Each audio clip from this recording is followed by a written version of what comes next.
Okay. Gamers. It is time. Once again, it's time for tier lists. We recently had a little bit of a balance update, and here we are. Tier lists are back in business, okay? What this tier list will describe is the state of the game. If I say it's good, it is good. That's how it works. And if it isn't good, then ArenaNet will make it good. Because we all know, that ArenaNet watch these tier lists, and that is how they decide the future of the game. That is a fact, okay? That is a fact, my friends. Definitely not a joke. Anyway, let's get into it. We've got the usual tier list today, and in fact, we have an extra one. It's going to be the healer tier list, defensive support tier list, okay, the offensive support tier list, the DPS tier list, and a little bit of an extra one. Because we got the balance notes for the next patch at the end of November so early, I thought it would be a little bit fun to kind of do a speculative tier list. So in other words, we're going to take the new builds, throw them at the tier list, and kind of see what's going to happen with the new stuff, how good that's going to be. So anyway, let's go ahead and get into it. First up, it's going to be the defensive supports. And some of this might surprise you. Things haven't changed that much in terms of how good defensive supports are. Certainly, we've watched the meta develop. And, you know, people have learned how to play some of these new builds. Some crazy stuff has come out, like Druid, if you play it really well, can give Alacrity to 10 people. Who would have seen that one coming? Scourge is incredibly powerful as well. And just in general, things have just developed. People have been playing around with it, and that's kind of what's happened here. It hasn't really been a crazy balance adjustment. It's more like the meta has evolved, right? The meta has evolved here, rather than any actual changes. So just to kind of clarify what that means, is that the game doesn't need to change for the meta to shift, right? Because players find new things out, they learn new things, people adapt to new strategies, and that takes time. And that's the main thing that's happened here. No surprises. I actually think that the top two healers right now are actually Druid and Scourge. And I actually need to kind of contextualize this S tier here.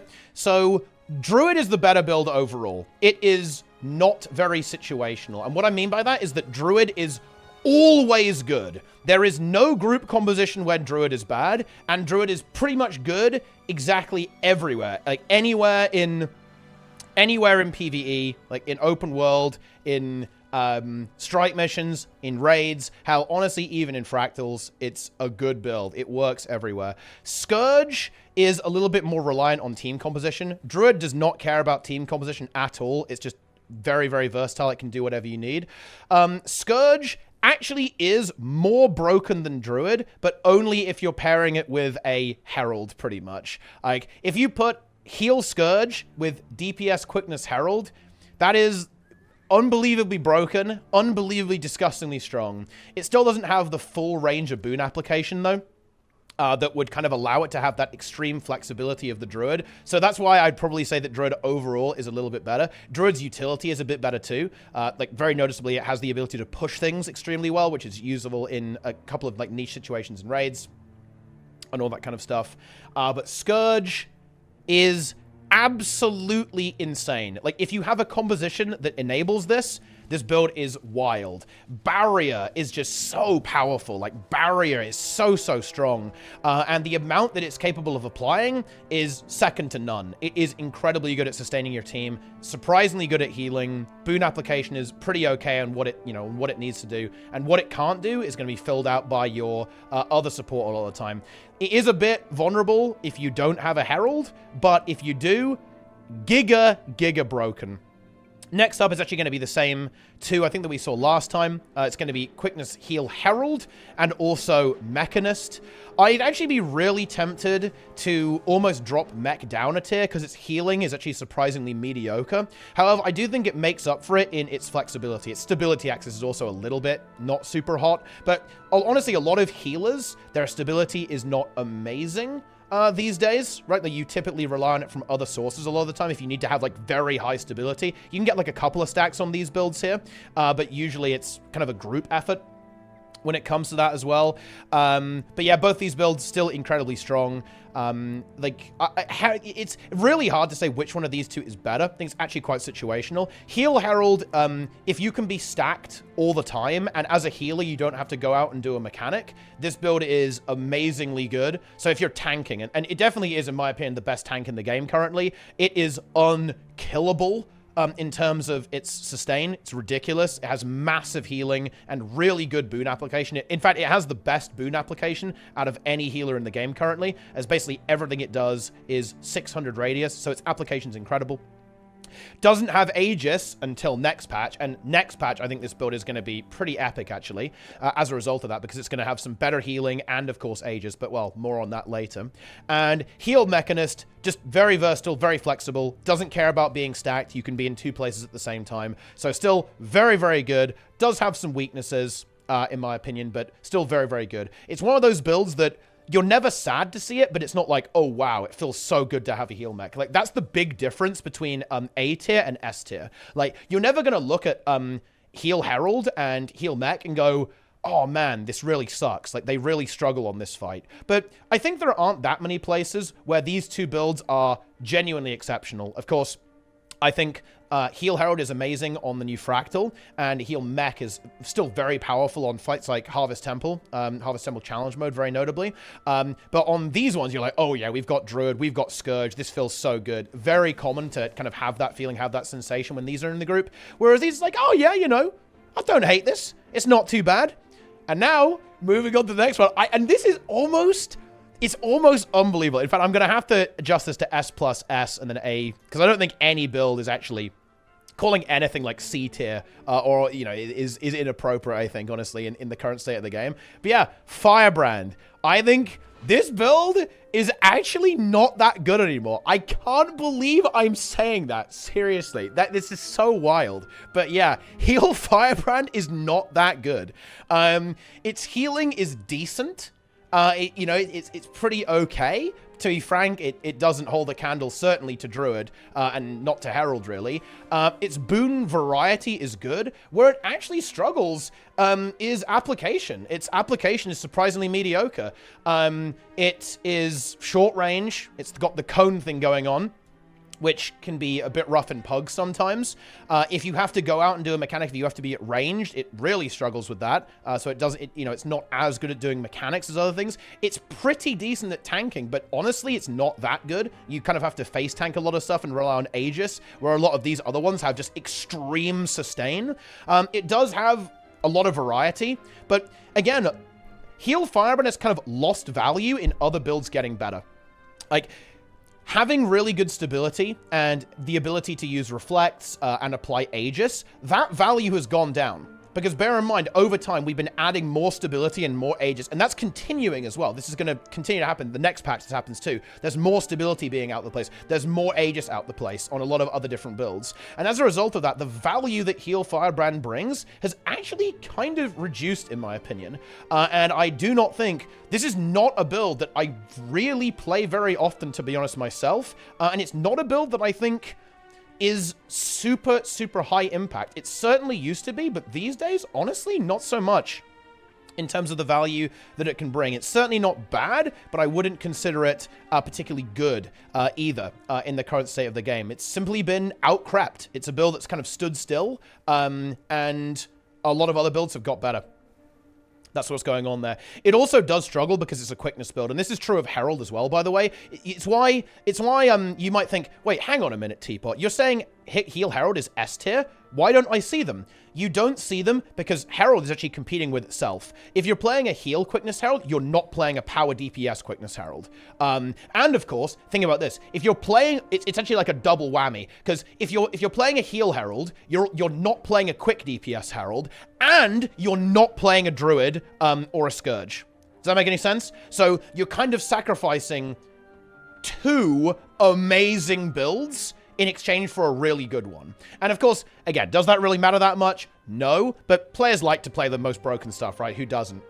So that's why you're going to see a slightly lower play rate on, say, Heal Herald, and maybe even Heal Firebrand. That build's still pretty common because everyone in the dog has got this geared, right? It's a very common build. But the fact that it is a quickness build does hurt because of how amazing the offensive quickness builds are, because that means you have to kind of give up on the incredibly good Alacrity support builds. This is more of a balance concern in general, actually, and I'm almost getting dangerously derailed here, but I do still see this as a bit of an issue in Guild Wars 2 balance overall. Heal Alac builds are amazing, and DPS quickness builds are amazing. So the other way around, when you say, oh, I'm going to do a heal quick and a DPS Alac, because DPS Alacrity builds are actually on the weaker side compared to the quickness builds, and vice versa the other way, you kind of... The differences in balance between quickness healers and Alac healers actually gets magnified because you're also trading off having a quickness DPS for an Alac DPS. So it kind of stretches out the difference in balance because making that decision has almost double the impact. For example, you know, a really big comparison would be Quickness Herald, Power Quickness Herald, compared to a DPS Alacrity Mechanist. It's a huge difference between these two builds and like how much value they can bring to the table and just the output that they have. So that's like another kind of balance concern that I do think is still kind of existing within the game. But anyway, that's enough on Firebrand. Next is going to be B tier. And it's Tempest. Build needs a little bit of love, I think. I almost feel like Tempest really got improved a lot, but then everything else got improved more. Somewhat similar to Firebrand in this regard. I just don't think this build can really do anything better or do anything super, super well compared to anything else here. It used to have exceptional healing. Now it kind of doesn't, right? Because everything heals a lot now, right? Like the healing on Herald and Scourge and Druid is kind of ridiculous. So Tempest doesn't have that. It used to have that 10 target too, pre-EOD. Doesn't have that anymore. So it kind of lost some of its really powerful things that it could do. And it also has difficulty because it has to trade off healing on its auras for giving Alacrity. And that's kind of brutal, to be honest. As a trade-off. This one needs a bit of love, in my opinion. Needs some reworks.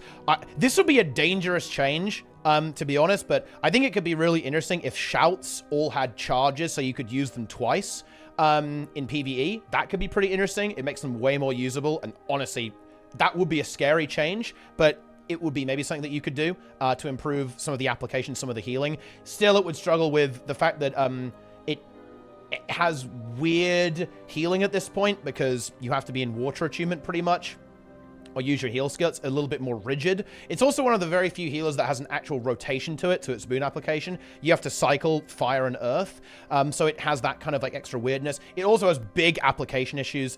The radii on its boon application is just not that great, to be honest. It's like 240, right, on our Tempest compared to 600.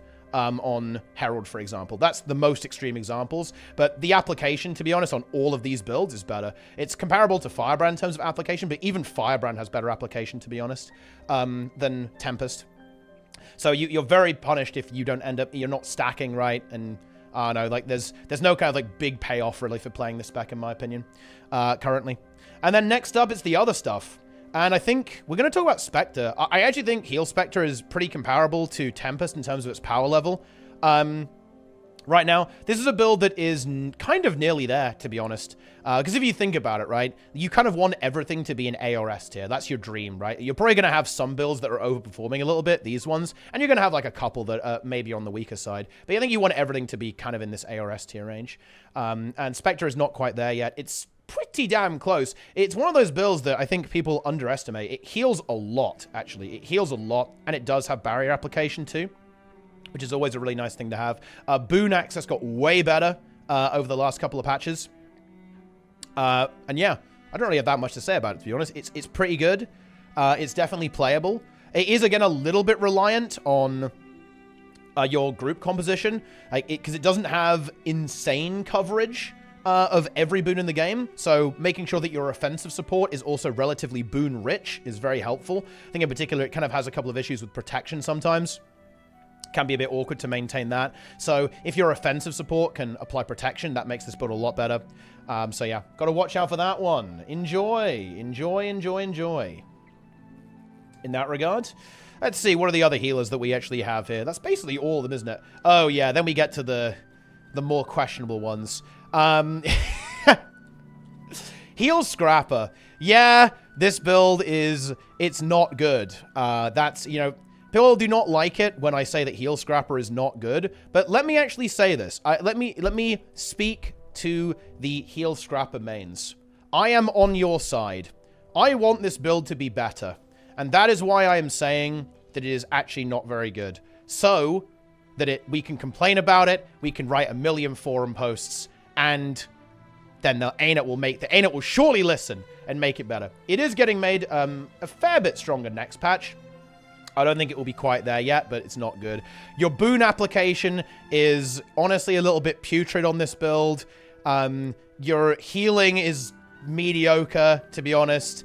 Your application radius is also pretty mediocre. You have super speed, which is nice, but other things can do super speed as well these days.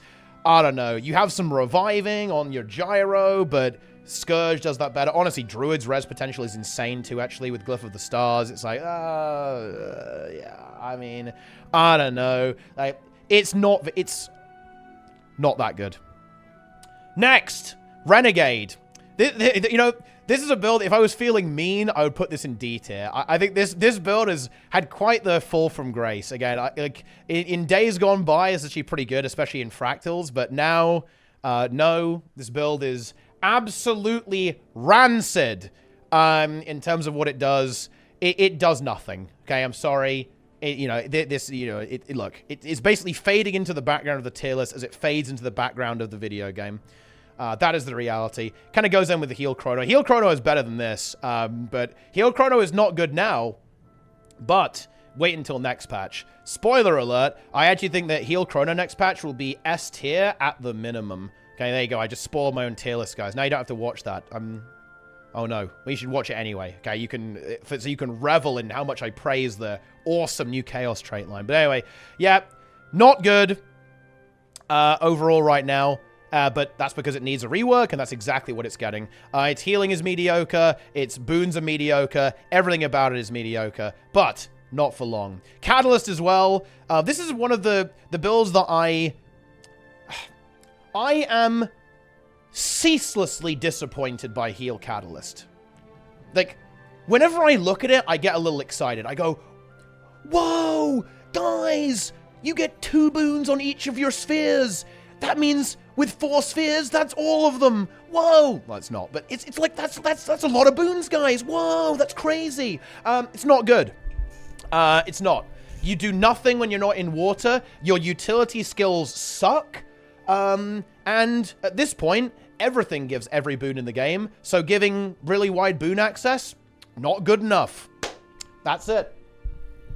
And finally, you might be thinking I've missed out on one build. And I have.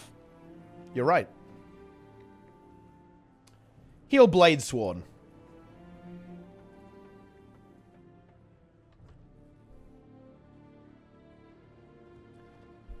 I renamed this one by accident. Omega Lull. This build is easily the worst heal build in the game. You know, if I was going to say that any build is actually bad, I would actually say Heal Bladesworn. Like, the C is not bad, with maybe the exception of Heal Renegade. These are perfectly acceptable builds that you can 100% play. This build is actually not good, okay? This build is actually a bit bad, to be honest. And I'm actually not totally convinced that Heal Bladesworn will ever be a thing, because the staff weapon won't help it that much, because it's only getting bursts, right? It's getting it won't get a new burst skill with staff. So you'll have the weapon skills, so maybe that's enough, but I actually think Heal Berserker is actually a lot more likely, which actually sounds like a lot of fun, by the way. I'm pretty hyped about that. Should be really cool. Oh, I forgot about Heal Untamed. Ha ha ha ha. Well, you know what? This is not even a meme. I don't even think this build is that bad. I think I'd put this... It's better than all of this. Yeah. Yeah. If you give Trigon CMC one more patch, this is actually going to be a sick build. If this gets the same treatment as Chrono, so maybe they give... I I feel like they've already reworked nature magic like 17 times. Maybe if they really take a hammer to some of the Untamed traits and kind of get some more supportive ones oriented in there, honestly, I think this build actually has a lot of potential. Right now, it has strong healing, decent application radius, actually. It can do quickness, it can do protection, it can do might, heals a decent amount. Ranger utilities are good, by the way. You have Aegis access there with your Stone Spirit. It has stuff going for it. In my opinion, honestly, it's significantly worse than Tempest and Specter, in my opinion. Is it, though? Oh, it's very composition reliant. It can't give stability. So if you do play this, your alacrity provider kind of has to carry that. It has to carry that a fair bit. Oh, I feel like it's better than this stuff. It almost isn't, though. Like, Chrono almost deserves to go up a little bit because of this, but its healing sucks. It can't go up. Scrapper is like, yeah. It's easily the weakest one in this tier here by a long way, in my opinion. But it's honestly not far off. If you're a Heal Untamed fan, honestly, just stay tuned. This is one rework away from being a pretty sick build that I think people are really going to have a lot of fun with. New weapon could help too. One thing that is a bit awkward right now is you're kind of locked into staff, because if you are not on a staff, you do nothing, right? Like, because it almost had the Scourge problem. Like, Scourge only had like one healing ability for a long time. Then they tried to spread out that healing into some of the traits and making some of the utility skills better and so on. And Untamed is in that situation right now. This is not even a build, right? Like, this is a single skill. You're basically a staff ambush, right? Like, that's all you are. That's your only purpose. Someone actually had a pretty cool idea earlier today that they could make a trait that modifies your unleashed pet skills to give boons somehow. I think actually that's a pretty cool idea. I could see them doing something like that in the game, and that would really help it out, I think, quite a lot. So you kind of have boon application when you're unleashed and also when your pet is unleashed. That's actually cool. I think that's fun. I actually think that's really fun. That could be a good idea. And again, a lot of potential on this build in terms of healers. We could mention Heal Willbender as well. I don't think I'm gonna tell it to you straight. I do not think this is a build that ArenaNet is planning on making exist. This build doesn't exist, right? It's not a build. And I don't think ArenaNet are looking at it. Maybe someday in the future, we could see this build, like Heal Willbender, pop up. Maybe. It's not, I'm not saying it's off the table, but it doesn't exist now, and I don't think ArenaNet is currently making any moves to make it exist. And because of that, I will not put it on the tier list. The reason we have Bladesworn here is because I actually think ArenaNet want Heal Warrior to exist. And you know what? I do too. That's going to be fun. I think, overall. They do want to make that a thing. I think it will be Heal Berserker, but anyway, that's for later. It will eventually exist. I don't think this will exist in the immediate future for a very, very long time. But yeah, that is it. And again, not much has changed here. Again, a few tweaks here and there because of some meta shifts, and some of the balance changes have certainly affected some of these builds, kind of indirectly. A lot of these builds themselves haven't been changed, but the meta has shifted because of other changes to other builds, right? Like, boons being distributed to other builds kind of makes these builds less valuable in certain contexts, if that makes any sense, right? Because if you are really good at giving stability, that's hype.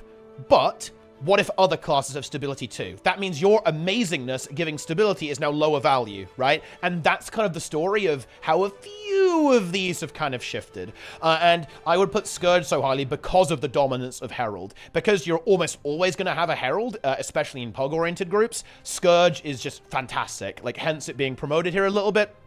And Firebrand's value has dropped a little bit because of these meta shifts and a few of these tweaks to other builds. But broadly speaking, this stuff is basically the same overall. And that is going to be the end of our defensive support healer PvE tier list. Job done. There we go. We're getting through this in double quick time. We love to see it. Fantastic stuff. Tier list complete.